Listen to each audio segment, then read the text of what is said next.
Pak Menteri Koordinator Bidang Politik Hukum dan Keamanan Pak Mahfud. Video ini nanti juga sampai kepada Pak Menteri Koordinator Bidang Politik Hukum dan Keamanan Pak Mahfud MD, sehingga berkenan untuk menjadwalkan pertemuan dengan kami, kalaulah tidak bersama seluruh kementerian atau lembaga yang terkait untuk membincangkan khilafah, paling tidak dengan Pak Menteri, bahkan kalau bisa ditindaklanjuti dengan simposium nasional untuk membahas proposal khilafah, ajaran Islam yang agung yang akan menyelamatkan bangsa Indonesia bahkan dunia. Ini lebih baik sekali kalau kemudian Kementerian Koordinator Bidang Politik Hukum dan Keamanan bisa menginisiasi agenda itu. Nanti Kiai Mikdad siap ya menjadi salah satu narasumber ya. Siap. Ustadz Irwan juga siap ya. Insya Allah saya juga siap untuk menjadi salah satu narasumber kalau diadakan simposium nasional untuk membahas urgensi penegakan khilafah atau membahas proposal khilafah. Kemarin sahabat saya Bung Agung Wisnuwardana sudah menyampaikan kalau khilafah tegak di negeri ini, kan semua kekhalifahan itu ya, khalifahnya tidak naik ke tampuk kekuasaan menjadi penguasa kecuali dengan baiat. Jadi baiat itu adalah metode baku untuk menegakkan khilafah. Jadi supaya Anda diperenteng dan kita semua mengikuti apa yang kalian kemudian konsepkan, maka silahkan Anda bawa proposal khilafah kepada NU. Anda bawa, Anda terangkan proposal khilafah kepada Muhammadiyah.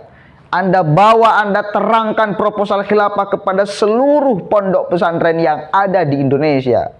Biar mereka-mereka yang ngomong tentang keharusan berdirinya khilafah. Biar NU yang ngomong tentang keharusan pendirian khilafah. Biar Muhammadiyah yang ngomong tentang keharusan berdirinya khilafah. Biar pondok pesantren yang ngomong tentang keharusan berdirinya khilafah. Bukan Anda yang ngomong.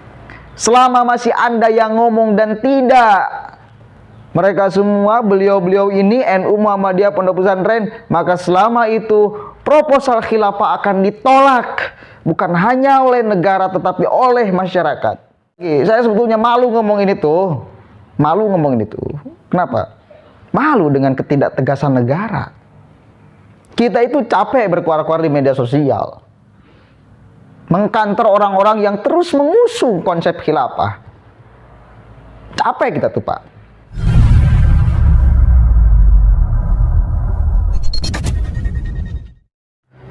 Assalamualaikum warahmatullahi wabarakatuh. Hamdan syukran lillah amma ba'd. Sahabat manusia plural yang saya hormati dan saya banggakan. Saya sebetulnya malu ingin membahas video ini ya. Karena sangat jelas sekali mereka sudah sangat terang-terangan bahkan mengajak kepada negara, kepada pemerintahan, kepada Menko Polhukam, kepada Mahfud MD untuk membahas tentang khilafah. Mereka akan menyodorkan proposal khilafah karena itu adalah solusi umat. Kalau saya membahas ini, memberikan terang bahwa sebetulnya negara tidak mampu menghadapi mereka. Negara hanya mampu membubarkan organisasinya, tetapi tidak bisa mencegah orang-orangnya. Tapi tidak bisa menangkap orang-orangnya.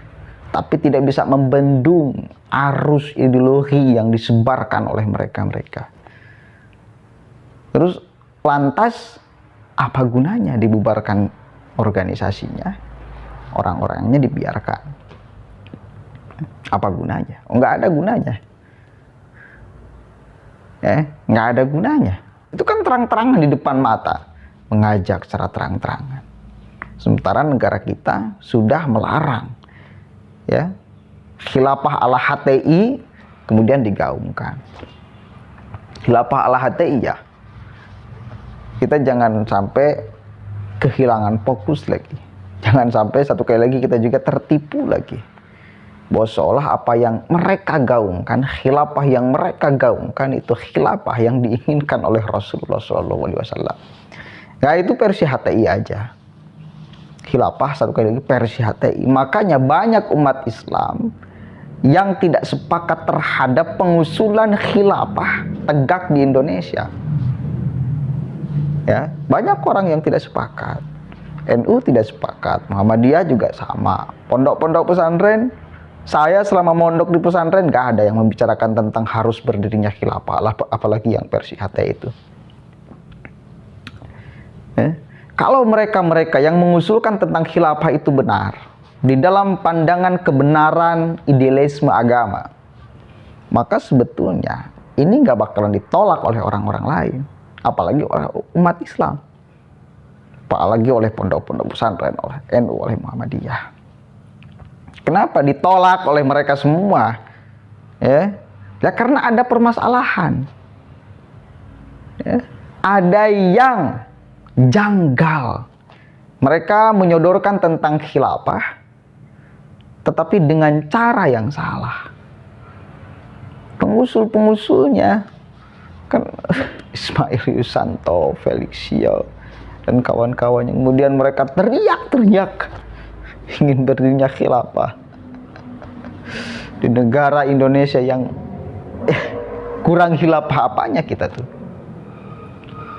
Makanya saya akan selalu usulkan kepada mereka-mereka yang selalu teriak khilafah, supaya Anda dipermudah, supaya Anda diperenteng, dan kita semua mengikuti apa yang kalian kemudian konsepkan.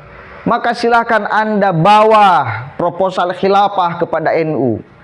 Anda bawa, Anda terangkan proposal khilafah kepada Muhammadiyah. Anda bawa, Anda terangkan proposal khilafah kepada seluruh pondok pesantren yang ada di Indonesia. Biar mereka-mereka yang ngomong tentang keharusan berdirinya khilafah. Biar NU yang ngomong tentang keharusan pendirian khilafah. Biar Muhammadiyah yang ngomong tentang keharusan berdirinya khilafah. Biar pondok pesantren yang ngomong tentang keharusan berdirinya khilafah. Bukan Anda yang ngomong.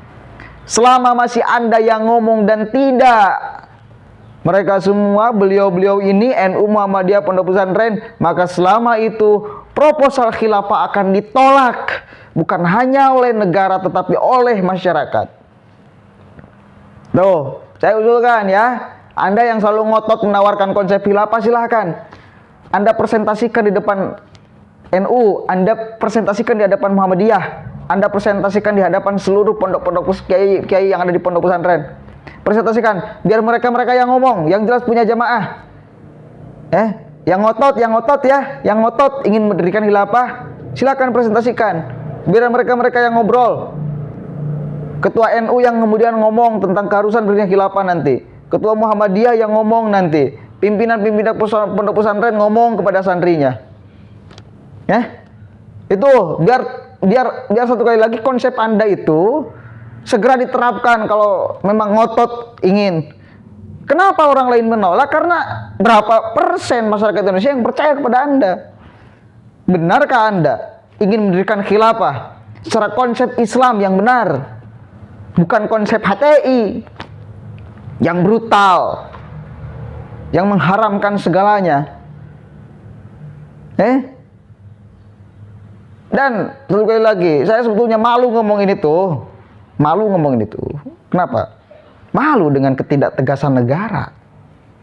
Kita itu capek berkuar-kuar di media sosial, mengkantor orang-orang yang terus mengusung konsep khilafah.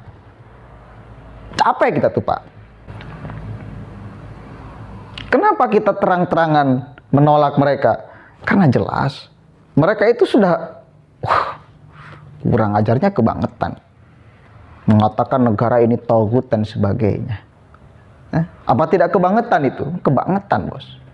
Ada salah satu orang-orang HTI yang mengatakan bahwa orang Indonesia, bahkan di dunia ini, sebelum tegaknya khilafah, maka mereka semua itu berdosa, kecuali orang-orang yang sedang memperjuangkan khilafah. Ya, mereka itu yang tidak dosa. Kita semua itu ada di dalam azab Tuhan karena tidak berupaya untuk mendirikan khilafah. Bayangkan, bos, kurang salah apanya gitu loh. Mereka sudah salah total kok. Kenapa negara tidak tegas? HTI dibubarkan, kita senang.